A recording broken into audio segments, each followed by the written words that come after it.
Hey guys, the procurement doctor's in the house. The topic of today's video is, are you an auction virgin? Well, I want to start off with a few myth busters as to why people avoid using auctions. My first myth is it is not it is not good for your strategic suppliers or your strategic supplier relationships. Well, the answer to that is you are 100% right. Oh, did I really say that?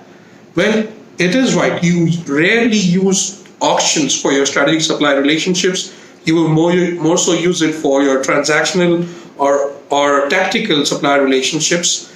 So you're right on that. Now, but it's not a reason to avoid using auctions completely. Now, my myth number 2 is suppliers don't like it.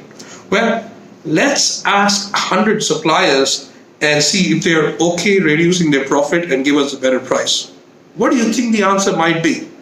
Well, it would be hell no. Who would like to reduce their profits? Whether it's auctions or RFPs or negotiations, suppliers never like reducing it. Well, so there's your myth buster number 2. Now, let's try and understand, when do we use auctions? Well, the first point for this piece is specifications or requirements. Your requirements or your specifications on your buy should be either industry standards, which is pretty standard, and then you should have buyer specified specifications where you know what you're going to buy. So these are the two scenarios where you could use an auction. If it's industry specific, then you can directly use an auction. But if it's buyer specific, I would recommend you have an RFP or an RFI to first firm up the technical specifications that the supplier understands, and then do an auction. Now, when do you not do an auction is when the supplier is giving you specifications or it's too complex in nature. I've seen people still do auctions after running a couple of rounds of RFI and RFPs and move to an auction. But it takes a lot of guts to do that. Now, my second reason, when do we use auctions?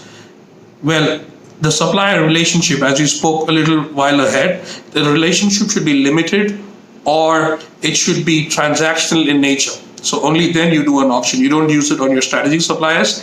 Well, you could if you're too strong on your on the auction methodologies. Now, my third point for when do you use auctions? Well, if the switching cost of a supplier or the switching risk of a supplier is medium to low to negligible, that's when you go in and use an auction.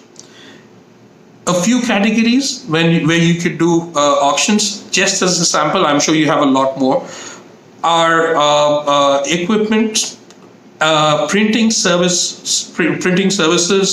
It could be any other processed goods, and etc. Now, why do you think I was holding this bottle all the while? Well, I am a little thirsty, so let me just drink some water. Well, I'll tell you a nice little story about auctions.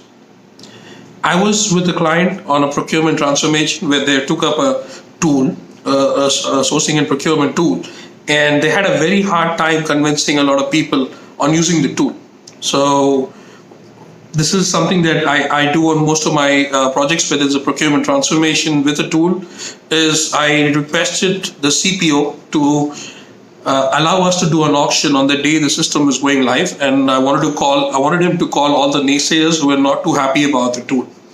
And we ran an auction on the water bottles that were supplied to their offices during the day, during meetings, and they kept ordering a lot of water.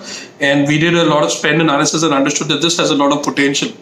And we ran an auction. It was like a movie with suspense, thriller, everything in it. And we ended up getting 33% savings. And after that, using auctions is a norm in that organization. Now, I want you to tell me what your auction story is and which category was it in. I'd like to learn from you.